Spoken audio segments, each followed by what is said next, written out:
एक ट्रलर पछपटे गोटे यात्रीवाही बस अति जोर रे धक्का देबारु बसटी भांगी रुजी चुरमार हो जाइछि। आउ एही दुर्घटना रे बस कंडक्टर मृत्यु होइथिबा बेले 10 जन बस यात्री आहत अवस्था मेडिकल रे भर्ती होइछंती।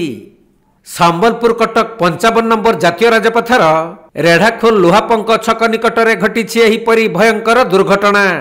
खबर पाई घटनास्थल रे रेढ़ाखोल पुलिस पहुंची आहत बस यात्री मानक उद्धार करी रेढ़ाखोल मेडिकल रे चिकित्सा पाई भर्ती करिसंती।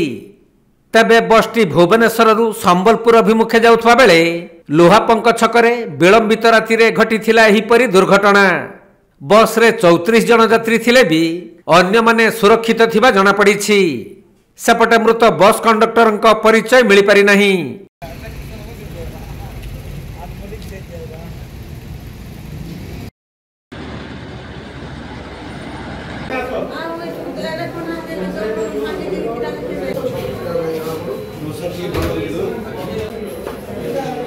संबलपुर जिला रेढ़ाखोलू विनोद कुमार सेठी रिपोर्ट कोणार्क लाइव।